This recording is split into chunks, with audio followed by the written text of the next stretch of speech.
Halakha, comme voilà. On va parler de la bracha qu'on doit faire quand on a eu un nes, quand on a eu un miracle. Alors, le Talmud nous dit il y a 4 sortes de gens qui doivent remercier Dieu. D'accord? Alors, on va voir comment ça se manifeste, soit par la bracha d'un gomel, soit par autre chose. Alors, premier cas, c'est celui qui traverse la mer, par exemple.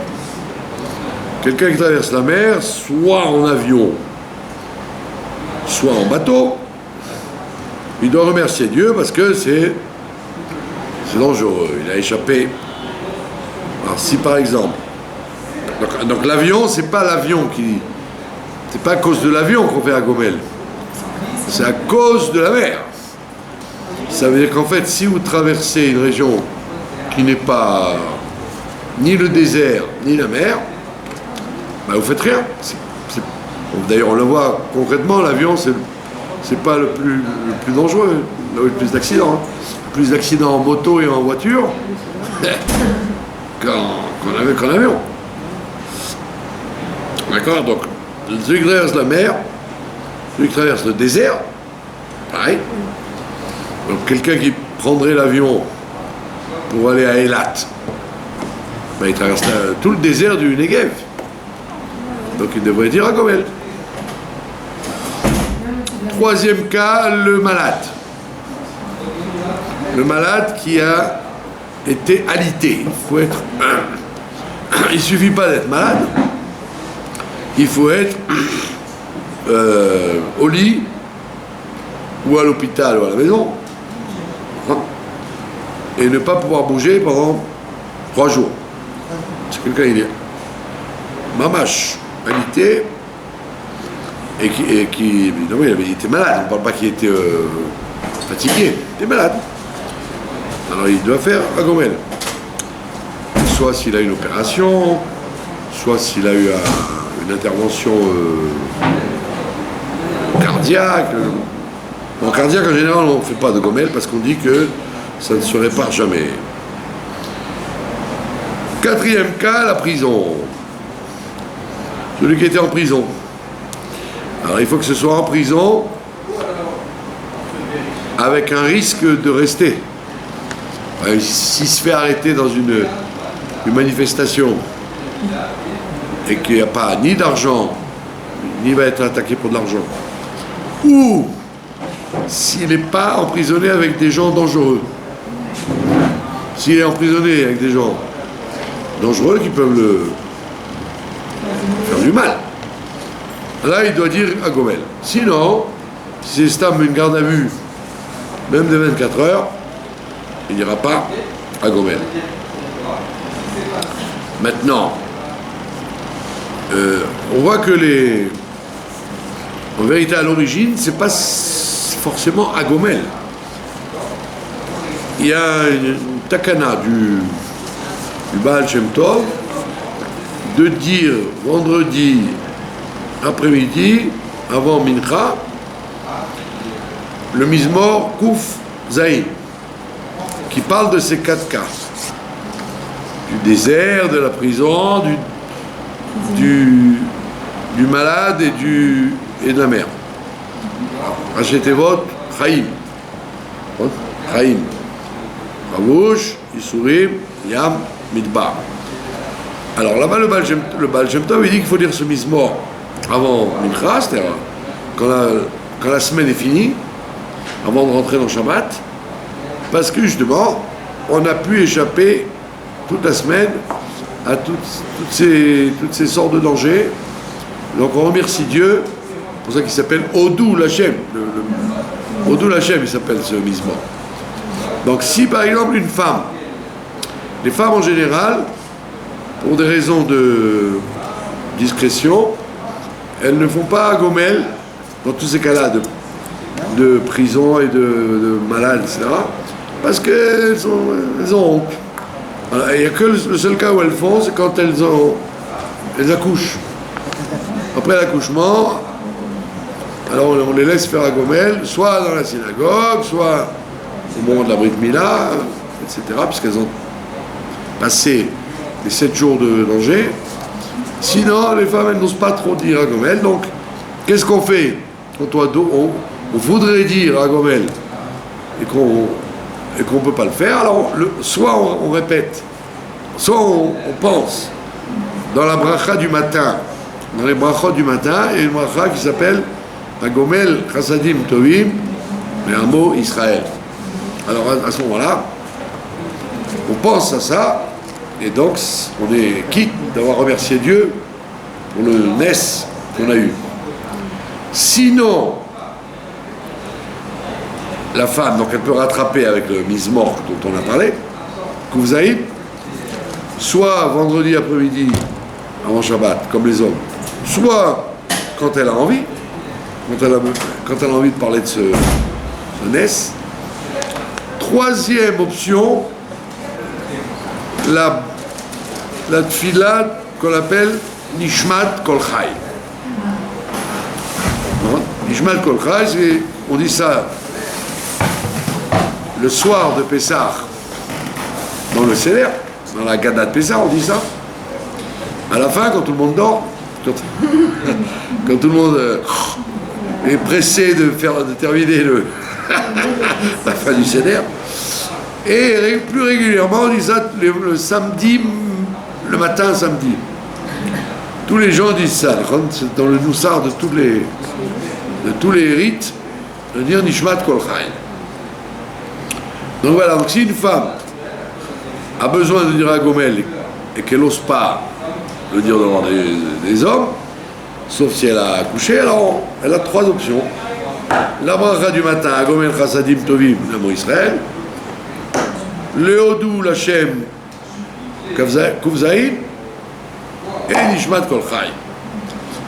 Maintenant, si on a, en général, ça les gens ne le font pas tout le temps, en général, en plus de la bracha, il faut donner aux pauvres. Alors, soit on donne la tzedaka à un nécessiteux, parce qu'il y a des pauvres professionnels, je ne parle pas de ceux-là, professionnels qui peuvent vous trouver 100 000 dollars dans une demi-heure après si vous avez besoin. On parle des nécessiteux, c'est pas forcément des gens, vous les connaissez, et ils ne sont pas forcément des gens qui tendent la main. Donc, ou on fait de ça, de donner en plus la tzedaka, ou alors on offre une seouda, un repas de remerciement. Bon, seouda Todaya, c'est pas obligé que ce soit avec de la viande, du vin et du pain. Ça peut être une collation. Des gâteaux et des boissons, par exemple. D'accord ? Maintenant, si quelqu'un a eu un miracle, pas ce qu'on a dit, pas maladie, pas mer, pas désert, pas prison. Il a eu un miracle. Il y a eu un attentat, où il y a eu un accident de voiture très grave. Lui, il a été impliqué dans l'accident. Il faut qu'il soit impliqué. S'il n'est pas impliqué, il le voit, ou que l'accident il est sur quelqu'un d'autre, il dit rien. Mais si lui, il était, par exemple, un autobus qui s'est renversé, ou un avion qui a été détourné, comme un NTB, ou alors un autobus qui lui rentre dans sa voiture ou en lui, mais il n'a rien eu. Alors là, il doit dire, il doit faire une bracha. Maintenant, si c'est quelque chose de très spectaculaire, pas simplement il a échappé à un accident, mais un attentat, un attentat. Il y a eu une bombe qui a sauté et il n'y était pas. Enfin, il y était, mais il n'a rien eu. Alors cette personne-là, elle doit, tous les ans, à la date où ça s'est passé, remercier à nouveau et en parler. À Paris, il y avait un monsieur qui priait à Rachichoul, si vous avez connu, à Rachichoul. Lui, c'était un Belge. Et lui, tous les ans, il me dit, il a été dans l'histoire de NTB. L'avion d'NTB qui a été attrapé par les terroristes. Hein. Et il a raconté que le terroriste, il tirait dessus comme ça, tac, comment on appelait ça, la roulette russe. Et donc, le rabbi qui habite en Belgique, le rabbi Tzikel, il lui disait tout le temps de faire une grande seouda à Anvers, là-bas, là où il habitait, et de faire une grande seouda et de raconter encore le miracle d'NTB. Le frère de Netanyahou, il a été tué là-bas. Son frère. Il est devenu célèbre, Netanyahou, à cause de son frère, qui est mort dans l'affaire d'NTB. Donc c'est lui. Hein? Ouais, Jonathan. Si quelqu'un a eu un miracle comme ça, un avion qui a été détourné, ou alors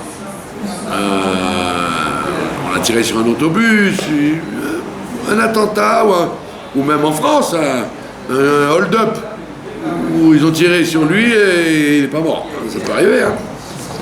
Et ben lui, tous les ans, il doit, à la même date qu'il a eu ce miracle, faire une fête et un repas de remerciement.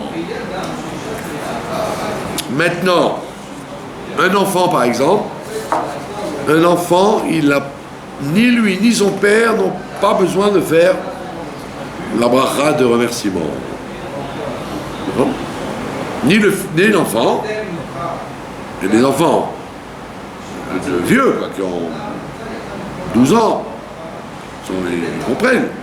Ils échappent à quelque chose de grave, ben ils ne font pas de bracha, de gomel, ni leur père. Mais, pardon?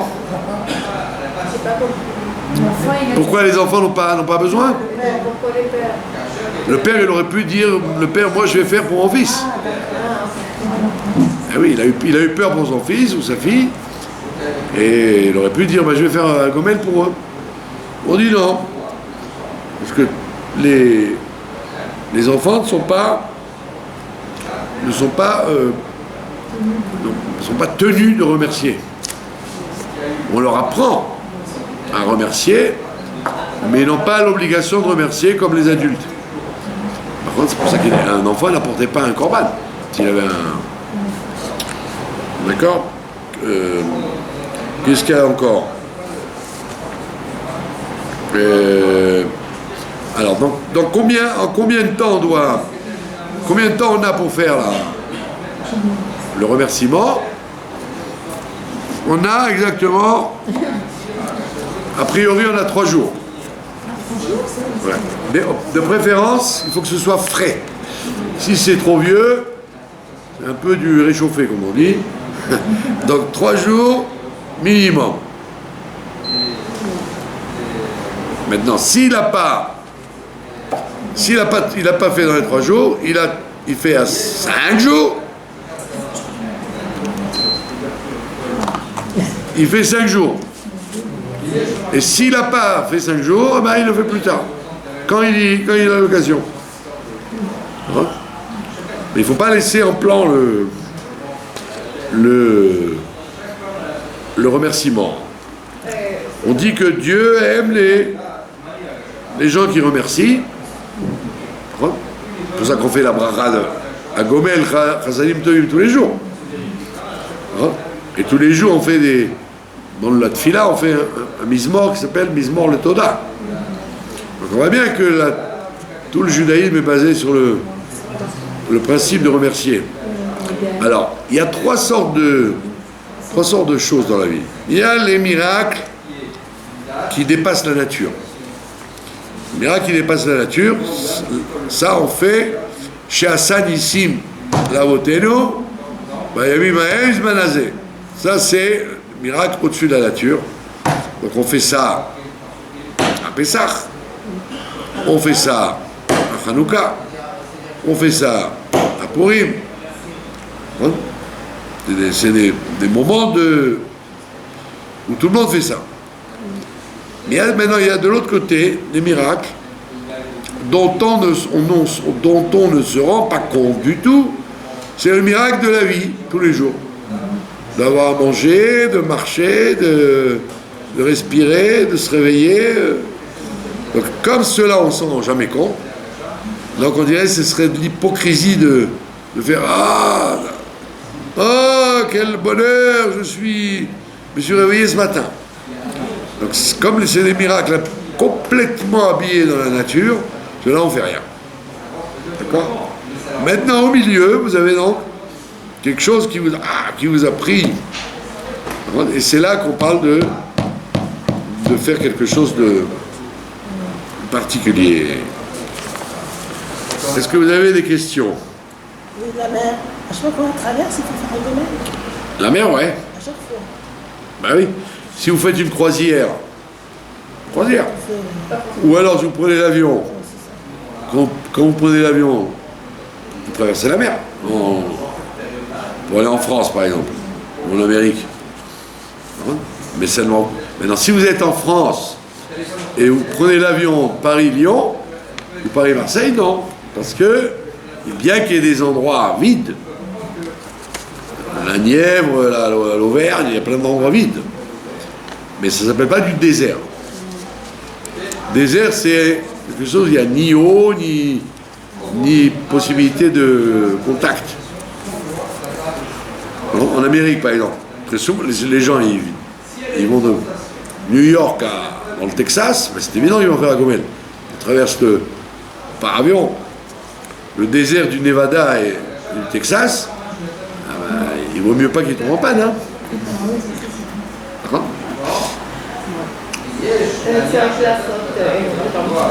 Et il faut faire les remerciements, les Gomel. Et obligé de le faire en minyan ou... Si on peut en minyan, bien sûr, c'est mieux. C'est mieux de louer Dieu en minyan. Mais on a dit, si la femme, elle a... ou alors quelqu'un, il n'a pas envie qu'on sache. Quelqu'un, il a eu une opération... Est-ce qu'on est obligé de le dire? Pardon? Est-ce qu'on est obligé de dire pourquoi Non. Mais quelqu'un, il n'a pas envie de dire... Non, mais comme les gens sont curieux et qui vont dire... mais quoi, vous n'avez pas bougé du pays, donc vous n'avez pas pris l'avion. Vous n'étiez pas en prison, vous n'avez pas manifesté, vous n'avez pas volé quelqu'un. Pourquoi tu as fait un Gomel? Pourquoi tu avais une Séouda? Tu veux me dire pourquoi? Les gens sont curieux. Et même vous, c'est dérangeant de dire je suis là, j'ai fait Nishmat Kol Chai. Pourquoi j'ai fait Nishmat Kol Chai? Ah, je vous dis pas. Donc si vous allez dans un endroit où on ne vous connaît pas, ou alors vous le faites discrètement pour vous. Vous faites Nishmat Kol Chai en pensant sans besoin de raconter votre vie. Nishmat Kol Chai, c'est pareil au Gomel? Voilà, c'est ça. Qu'est-ce que vous dites de Nishmat Kol Chai? Vous dites que chaque Neshama loue Dieu pour tous les miracles qu'elle fait, qu'elle reçoit à chaque instant. Donc c'est un super Gomel, Nishmat Kol Chai. Ou vous le faites samedi matin et vous pensez à ce qui vous est arrivé dans la semaine, dans la tfila, ou vous le faites dans la synagogue ou dans la rue ou chez vous, à voix haute. Vous criez Nishmat Kol Chai jusqu'à ce que les voisins ils vous disent chut. Voilà. On peut le faire. Pardon? Un jour où je suis... Vous êtes en état de... Waouh! Eh bien, il vaut mieux faire Nishmat Kol Chai que waouh. Ou je vous ai dit, vous dites le matin dans la bracha du matin, vous dites oh, hier il y a une échelle qui m'est tombée dessus. Waouh! J'aurais pu mourir. Comme je l'ai dit l'autre fois, j'ai dit pourquoi je fume. Je me dis arrête de fumer, parce que la cigarette m'a sauvé la vie. Je vous ai raconté que j'étais dans une impasse, pas loin d'ici, dans une impasse. J'ai choisi une impasse plutôt qu'une autre. Et je me suis arrêté pour allumer une cigarette, à l'époque où je fumais dans la rue. Non, je ne fume pas dans la rue parce que je roule. Et bien au moment où j'ai allumé la cigarette, il y a un énorme bloc qui est tombé. Ils faisaient des travaux, les ouvriers. Un énorme bloc est tombé devant moi. Il y avait une tonne, quoi. Donc j'aurais été... donc la cigarette m'a sauvé la vie. Donc ne critiquez pas la cigarette. Bon, donc j'ai échappé à la mort. Quand les ouvriers sont descendus en courant, ils ont cru que j'ai reçu des trucs. Alors bon, ça s'est arrêté là, comme ça. Moi j'ai eu de la poussière, mais c'est tout. D'accord. Donc Bekitsu, ça mérite un gomel. Alors j'ai fait comme vous avez fait. Waouh! Donc j'ai fait Seouda, etc. Parce que des fois vous ne vous rendez même pas compte. Une voiture qui a failli vous écraser, un autobus, ça peut arriver tous les jours. C'est pas exceptionnel. Quand vous roulez en voiture en Israël, des fois vous avez 1000 occasions de dire un gomel avec tous les fous qu'il y a. Mais finalement, vous dites quand même qu'il faut plutôt faire Nishmat Kotra et mentonner tout seul, plutôt que de réciter la Birkat HaGomel tout seul. Ah non, Birkat HaGomel tout seul, là, vous ne pouvez pas. Birkat HaGomel, il faut être minyan. Donc soit vous faites HaGomel à Chazadim tout seul, soit Nishmat tout seul, ou bien je vous dis Nishmat dans la Tfilah du Shabbat. Vous faites la Tfilah du Shabbat, ou en minyan dans une synagogue ou à la maison, et quand vous la faites, vous pensez à ça. Voilà, pas de questions? Voilà.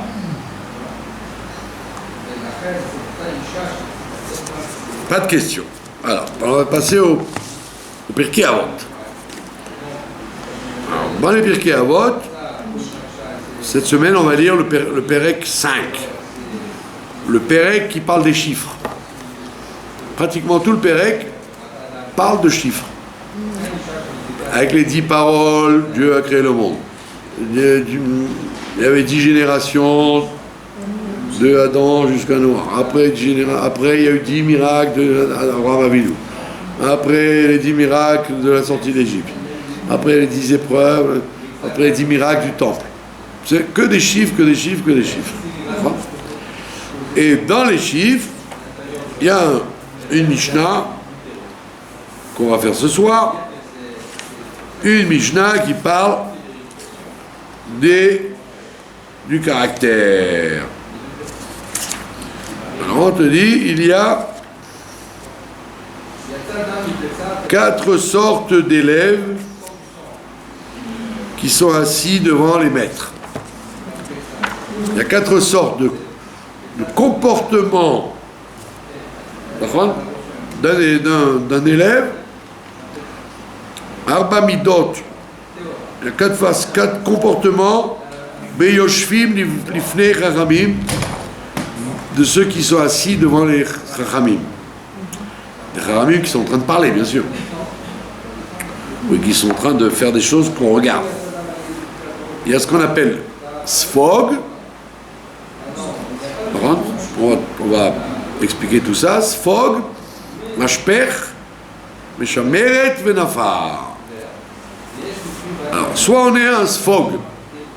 Rambam, il dit, c'est quoi un sfog? Il dit, c'est une plante qu'on trouve dans la mer et qui absorbe tout. Ça s'appelle, en français, l'éponge. Sfog. Et c'est devenu en arabe sponge, en français éponge, en argot spongia. C'est quoi la spongia? C'est le fait d'éponger le parterre. Et ça a donné le fameux gâteau de Hanouka, la soufgania. C'est quoi la soufgania? Ça vient du mot sfog, parce qu'elle éponge l'huile. C'est plein de gras. Donc ça vient du même mot. Le Rambam, il vous dit, c'est une plante aquatique qui retient tout. C'est l'éponge. Alors, soit tu es une éponge. C'est quoi une éponge? C'est quelqu'un qui retient, quand il écoute des enseignements, il retient tout. il ne fait pas la différence entre, dans ce qu'il apprend. Il retient tout. L'essentiel, l'accessoire, les blagues, les digressions, les plaisanteries, tout ce qu'il entend, il le retient. Alors c'est un degré très intéressant, parce qu'il retient tout. Il n'oublie rien. Comme on dit sur Rabbi Eliezer ben Orkinos, qu'il était comme une citerne qui ne perd pas une goutte. Alors, d'accord ? Intéressant. Il retient les plaisanteries, il retient les choses. Bon, s'éloigner du sujet, la politique, tout ce qu'il peut y avoir, il retient.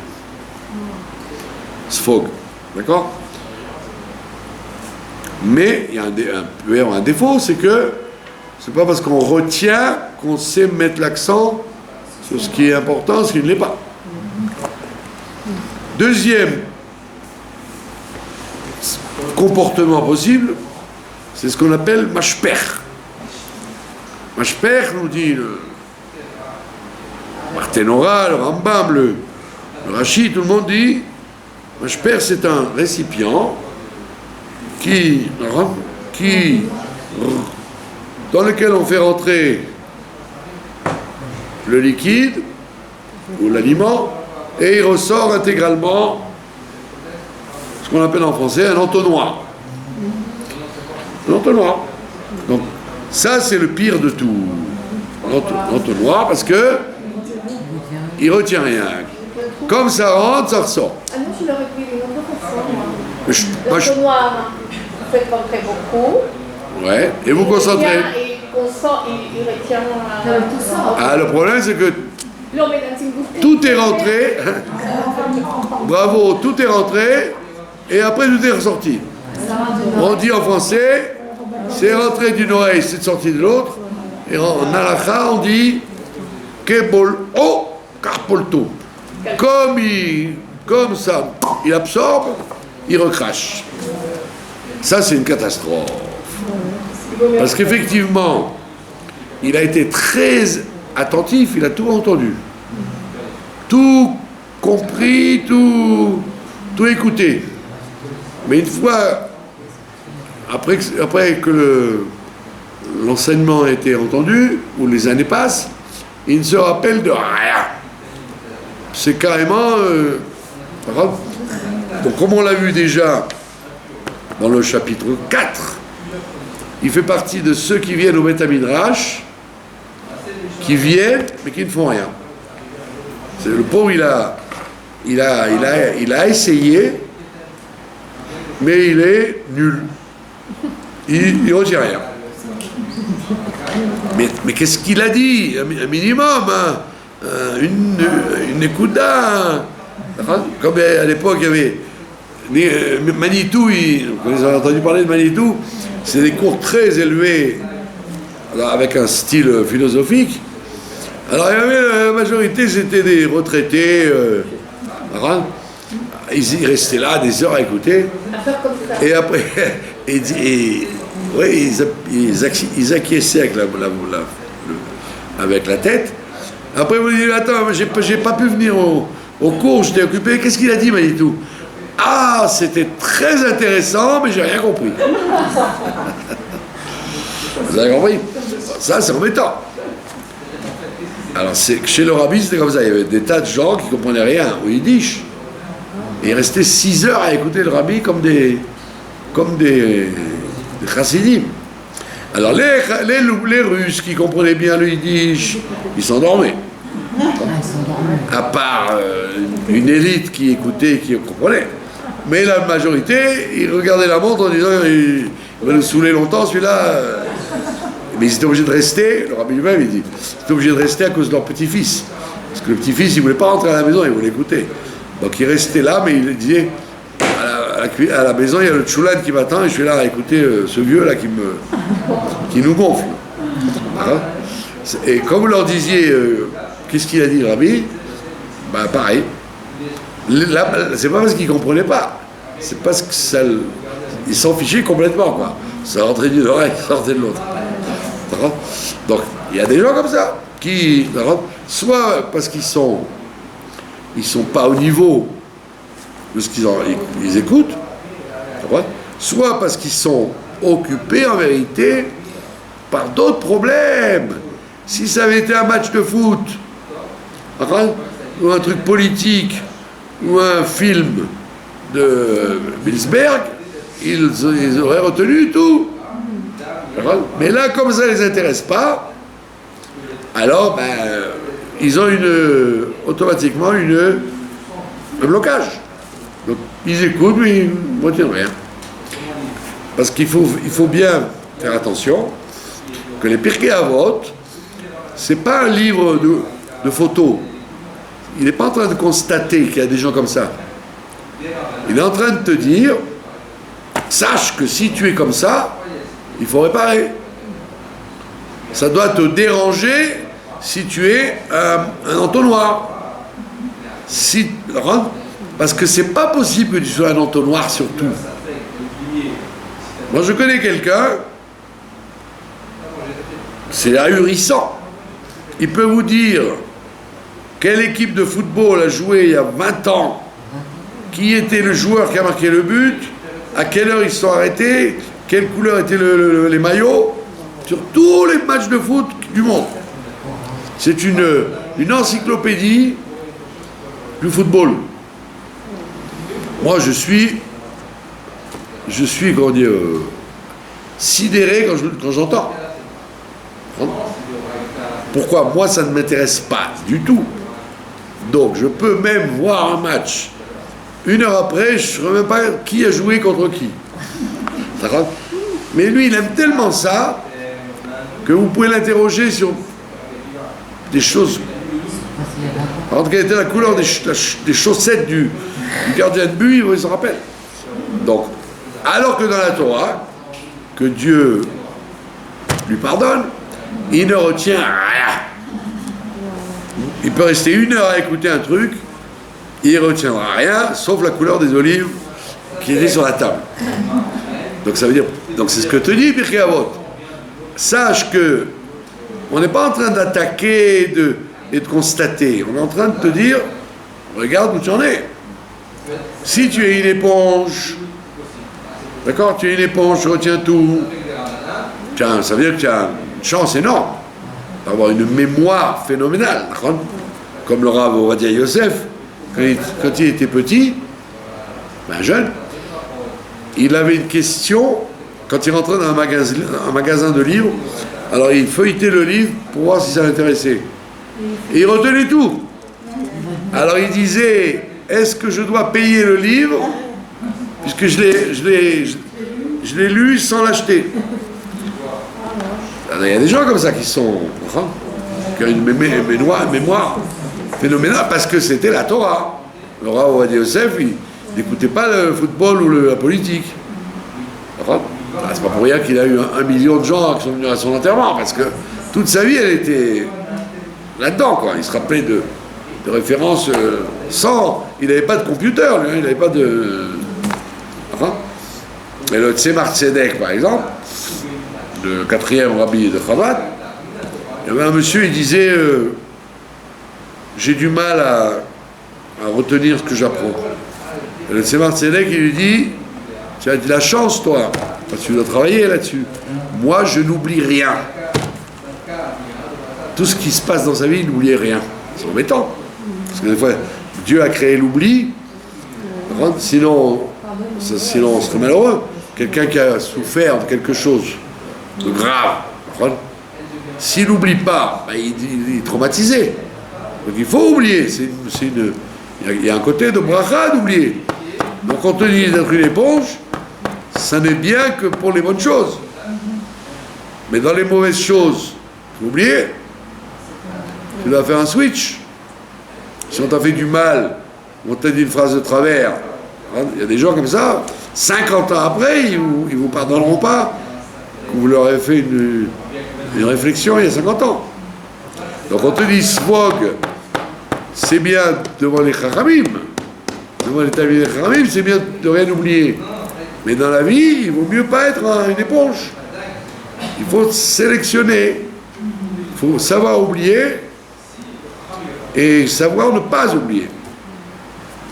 Maintenant, l'autre, c'est un mashper, on a dit c'est une catastrophe. Parce que lui, devant les Chachamim, il écoute tout, mais il retient rien. Alors lui, il dit, celui-là, réfléchis bien. Est-ce que dans tous les domaines, tu sais pareil? Après, voilà, dans la Torah, tu ne retiens rien, mais dans le football, tu retiens tout. J'ai rien contre le football, mais c'est quand même, comme on dit chez nous, tu ne l'emporteras pas au paradis. Ça ne sert pas à grand-chose, le football, il faut qu'on est mort. D'accord? Donc, ça veut dire que il doit se poser des questions, ce gars-là, en disant, pourquoi là, je ne retiens rien? Parce que ça ne m'intéresse pas, tout simplement. Sinon, j'aurais tout retenu. Ils avaient fait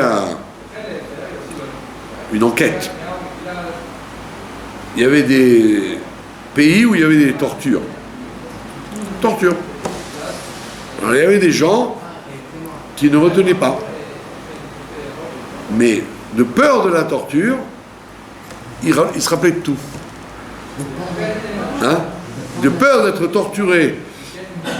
S'ils ne se rappelaient pas d'un numéro ou d'une adresse ou d'un quelque chose, de peur d'avoir mal avec la torture, puis hop, la mémoire fonctionnait.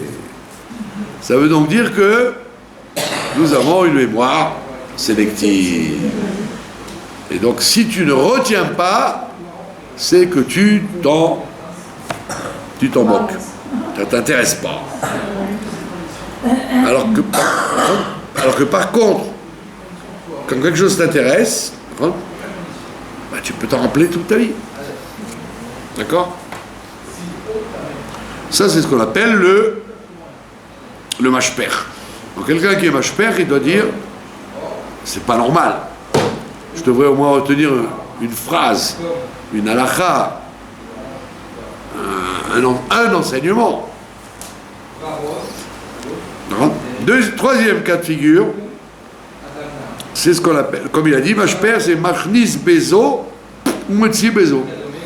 Il rentre par là, il sort par là. Et rien qui reste au milieu.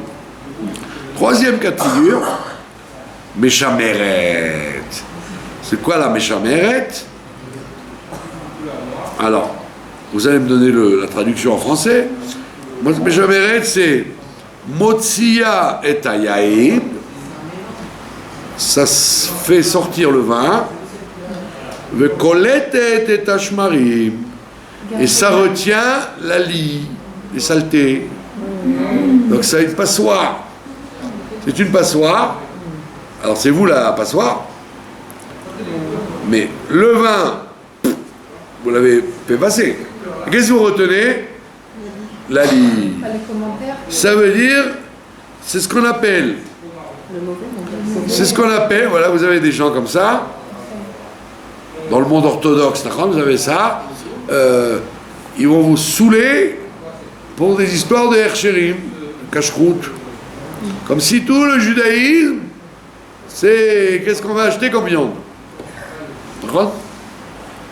Donc ils retiennent, c'est ce qu'on appelle, comme il dit le Rambam, c'est les gens qui oublient l'essentiel et qui gardent l'accessoire. Ils retiennent ce que le Rav a dit en passant, c'est vraiment une virgule, ça ils le retiennent. Mais le fond du problème, le vrai enseignement du Rav, ça ils l'oublient. Ils le font passer. Meshameret. Lishmor, ouais. Ça garde les saletés, la lie, toutes les saletés qu'il y a dans le vin, et le vrai vin, propre et pur, lui, il coule. Vous avez des gens comme ça, mais c'est une maladie. C'est une maladie, ça veut dire. Une maladie, il y a des gens des gens dans la Torah, ils ne se préoccuperont pas que le rabbi a donné sa vie pour l'amour du prochain, mais ils vont gonfler toute votre vie et toute la leur sur la shrita Lubavitch et manger badatz, et ils vont concentrer leur service de Dieu, soi-disant. C'est pas un service de Dieu, c'est du n'importe quoi. Ils vont le concentrer sur des bêtises, sur des, ou si c'est pas des bêtises, de l'accessoire. C'est accessoire. C'est en passant. Mais l'essentiel de la, comment on dit en langage rabelaisien, la substantifique moelle, ce qu'il y avait d'important dans ce qu'a dit le Rav et le Rabbi ou le maître, ça ils l'ont laissé passer. Vous avez compris? Il y avait quelqu'un qui étudiait ici et il m'a dit, ici il y a beaucoup d'Avat Israël, mais je cherche une yeshiva chassidique. Alors je lui ai dit, tu es vraiment un abruti fini, quoi. Ben oui, parce que c'est quoi la chassidoute? C'est d'arriver à mettre au maximum l'amour du prochain, l'Avat Israël. Donc qu'est-ce que tu cherches, quoi? Le folklore. Tu cherches le folklore, tout ce qui est ce qu'on a mis autour. Les chansons, la vodka, l'habit, mais l'essentiel, ça ne t'intéresse pas. Et c'est même pas qu'il s'est rendu compte de ça. Il y a beaucoup d'Avat Israël, mais je voudrais une yeshiva plus chassidique. Vous avez compris? Ça veut dire plus cinéma. Pas authentique, pas émettre, plus cinéma. Je veux du cinéma. Je veux être une méchamerette. Donc on dit aux gens, faites très attention. C'est ce qui se passe aujourd'hui, c'est ce qui se passe. Aujourd'hui, dans le monde orthodoxe, on va s'accrocher à tous les détails des choses, mais on va négliger complètement l'essentiel. L'éducation, l'amour de la Torah et des mitzvot, on s'attache au folklore. Vous avez compris? Ça s'appelle l'être méchameret. Donc toi, quand tu lis ça, ça doit t'interpeller. Tu dois dire, est-ce que je suis une méchamérette dans mon service de Dieu ou pas? C'est tellement plus facile de retenir le folklore et d'oublier le message. D'accord? C'est beaucoup plus facile de retenir le folklore. J'ai l'impression que je suis bien, je fais tout le folklore par rapport aux gens qui me regardent. Mais le fond des choses, je ne suis pas tellement attaché parce qu'on ne le voit pas. Qui c'est qui va voir si tu es sérieux ou pas? On ne peut pas voir, on voit que le folklore, on voit l'extérieur. Donc si tu es une méchamérette, on te dit, il faut faire tes chouvas là-dessus. C'est pour ça qu'on parle de ça, les Pirkei Avot. C'est pas pour nous raconter un truc sociologique sur les différents élèves qu'il y a. C'est pour nous raconter les différents comportements que toi tu as quand tu es devant la Torah et qu'est-ce que tu en as fait, qu'est-ce que tu as retenu. Quatrième style de gens, c'est ce qu'on appelle le nafar. Le nafar, c'est là le tamis. Le tamis. Qu'est-ce qu'il fait le tamis? Chez Motsia et Akemach, le tamis, il met dehors la farine vulgaire, et il retient la fine fleur. En hébreu moderne, on traduit solette par semoul. Par semoul. En réalité, non, la solette en hébreu, c'est pas la semoule. C'est la fine fleur de farine. Le kémar, c'est grossier. C'est grossier, il y a plein de fibres autour. Alors que le solette, c'est la farine plus raffinée. Quand vous avez une céréale, si vous ne la raffinez pas, elle est dangereuse. Il faut enlever la couche extérieure qu'il y a sur la céréale. Il faut enlever une couche, pas tout. Si vous enlevez tout, c'est trop blanc. C'est dangereux. Enfin, une blanche, c'est dangereux. Elle est trop blanche. Donc il faut enlever une couche, parce que c'est les animaux qui mangent ça. Et après, vous gardez ce qui est bon à manger. Donc c'est la même chose. Là, c'est le genre d'élève qui retient l'essentiel et l'accessoire, les plaisanteries, les choses en passant, et ça ne le retient pas. Il sélectionne. Ça, c'était important dans le discours. Ça, non, pas important. Vous avez compris? Il y a un raf qui fait un très beau discours sur la halakha ou sur les Pirkei Avot, etc. Et puis à la fin, il dit soyez gentils, ne renversez pas vos verres sur la table. Alors, lui, il a retenu le cours. L'autre, les Mishameret, il va retenir. Ah, le Rav, il a dit qu'il ne fallait pas renverser sur la table. Attends, c'est tout ce qu'il a dit, le Rav, dans tout le cours. Donc lui, il retient le cours et l'autre, il retient ce qui n'est pas intéressant.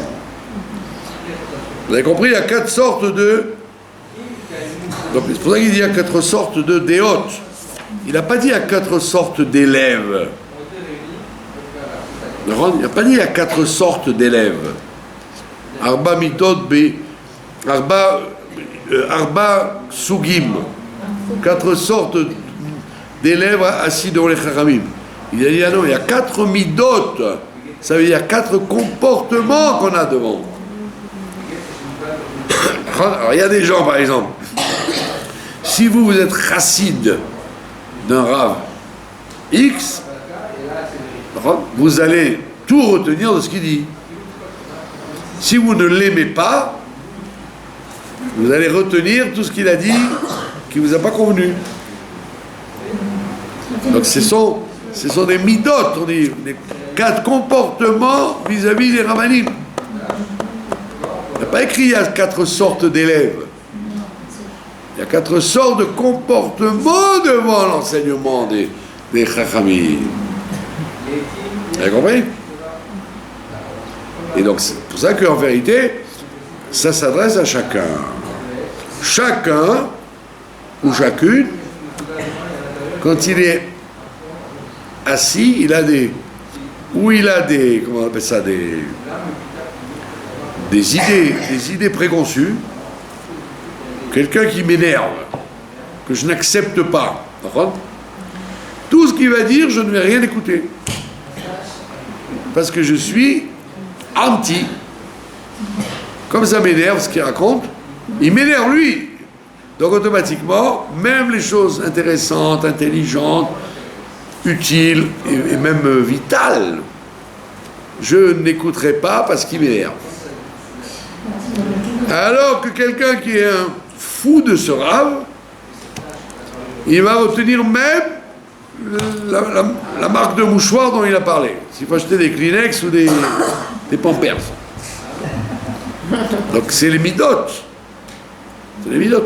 Donc on voit bien d'ailleurs avec l'âge, les gens ont une réaction différente vis-à-vis de tel ou tel Rav. Quand ils sont jeunes, ils sont extrémistes. Donc ils ont tendance à, s'ils ne l'aiment pas, à ne rien écouter, à ne rien retenir. Qu'est-ce qu'il a dit le Rav? Rien du tout. C'était pas intéressant du tout. Mais dis-moi une phrase, non, ça ne m'intéresse pas. Par contre, quand il vieillit, quand il devient plus mature, eh ben, il dit, bah sauf, il y a peut-être quelque chose à en tirer de celui-là. Peut-être qu'il y a quelque chose d'intéressant. Donc il commence à ne plus être un mashper. Il commence à être un napa. Et maintenant, le top, c'est d'être un sfog. Je retiens tout, mais je ne sais pas parce que je retiens tout que je suis d'accord avec tout. On n'a pas dit que le sfog, c'est le chassid du Rav. Le sfog, c'est celui qui retient tout. Le contraire du journaliste. Le journaliste, il retient que les mauvaises choses. Hein? Le Rav, il a parlé, il ne faut pas écouter les femmes chanter, et voilà, les rabbins, c'est des racistes, et c'est des... Et ben, ça, ils vont le dire, hein. L'autre fois, il y avait un journaliste, il y avait un cours du Rav Ovadia Yosef, je te vois plus un truc, il a retenu ça, tu vois, qu'il ne fallait pas passer entre deux femmes. La Gemara dit, il ne faut pas passer entre deux femmes, entre deux chiens et deux cochons. Et donc le Rav, il a comparé les femmes aux chiens et aux cochons. D'accord? Donc, c'était pas pour le défendre, c'était pour l'attaquer. Vous avez compris?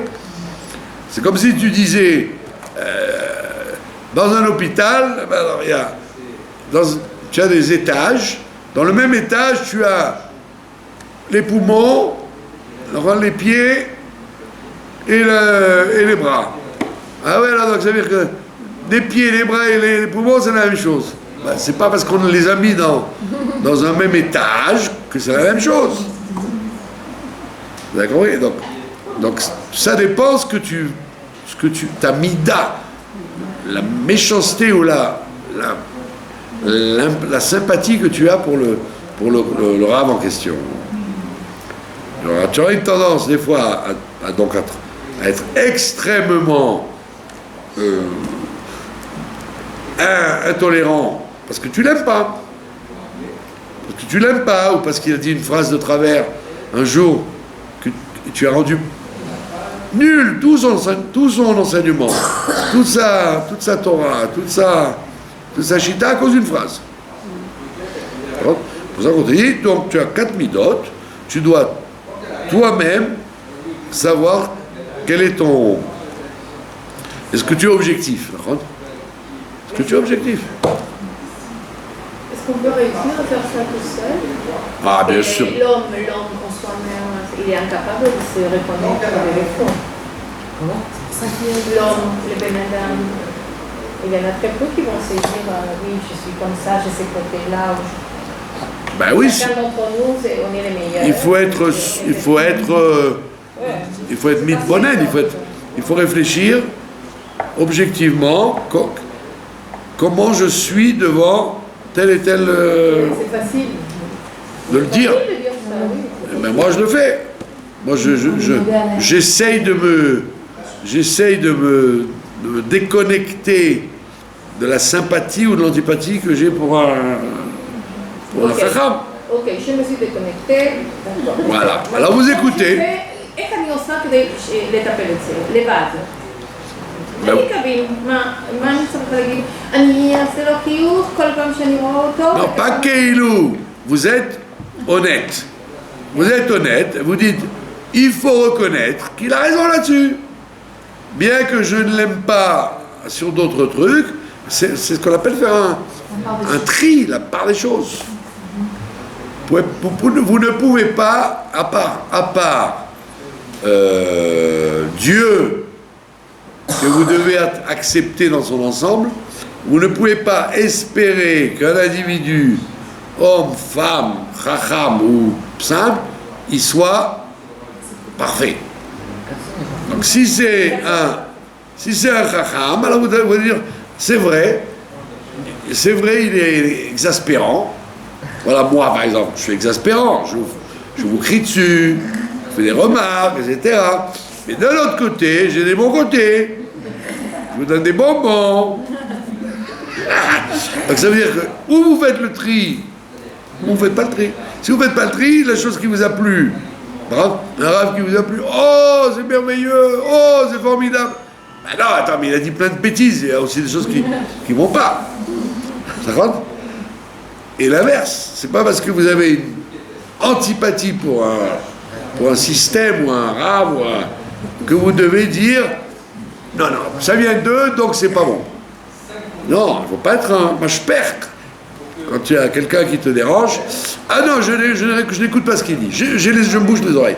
Attends, ne te bouge pas les oreilles. C'est pas parce qu'il a dit des choses désagréables et même injustes sur ton Rav ou sur toi qu'il n'a pas eu raison sur d'autres choses. Vous avez compris? Donc les 4 midot, on doit les avoir sans arrêt devant les gens, les chachamim. Maintenant, si, comme vous dites, si vous n'êtes pas capable de faire le tri vous-même, alors il faut avoir affaire à quelqu'un qui vous fait le tri. Vous direz, vous avez compris? Il y a des Lubavitch qui ne supportent pas le Rav Ovadia Yosef parce qu'il a critiqué le rabbi sur les bougies, sur les territoires, sur les Éthiopiens, sur le truc. Mais, ok, c'est pas parce que il n'était pas dévoué, corps et âme au Rabbi Lubavitch, il a le droit. Il se voyait comme un collègue, pas comme un élève. Alors, tu peux dire, non, il a dit du mal, donc il ne vaut rien. Ah non, il a un côté insupportable, très bien, je dois le reconnaître, mais dans le reste, c'est obligé de reconnaître. Donc c'est la base même de l'honnêteté. Pour ça, Pirkei Avot te dit il y a 4 midot, il y a 4 comportements psychologiques devant les Talmidei Chachamim. Il n'y a pas écrit il y a 4 sortes de gens. Il y a 4 comportements psychologiques. La preuve, c'est que toi, avec ce Rav-là, tu es un Sfog, avec celui-là, tu es une Méchameret, avec celui-là, tu es un Mashper, et avec celui-là, tu es une Ava. D'accord? Toi-même. Tu as de la sympathie pour celui-là, à tout ce qu'il dit, oh, que c'était beau, oh, que c'était intéressant. Il a dit, il est 2h30, oh, c'était formidable, il a dit 2h30, vous vous rendez compte? Le Rav Shach, il y a beaucoup de gens qui ne l'aiment pas. Et il a dit une chose hyper vraie. Il a dit, c'est pas bon que les garçons dorment dans les pnimiotes. C'est pas bon de mettre des garçons ensemble. S'ils peuvent rentrer chez eux dormir, c'est beaucoup mieux. Il a dit pour des raisons aussi bien de pudeur que de solitude.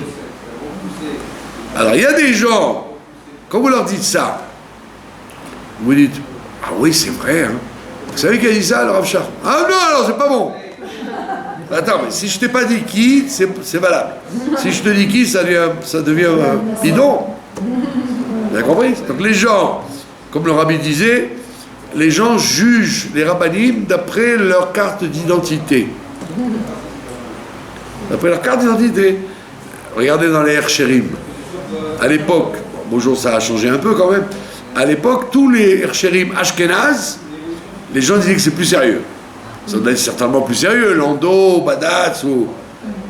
Alors que si Marpoud ou Twitou, ça sonne pas bien, quoi.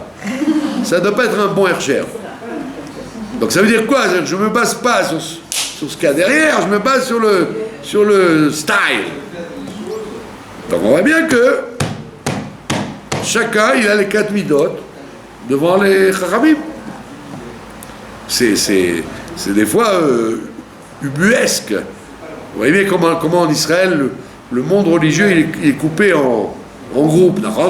Alors vous avez les chassidim, vous avez les lituaniens, vous avez les séfarades et vous avez les sionistes.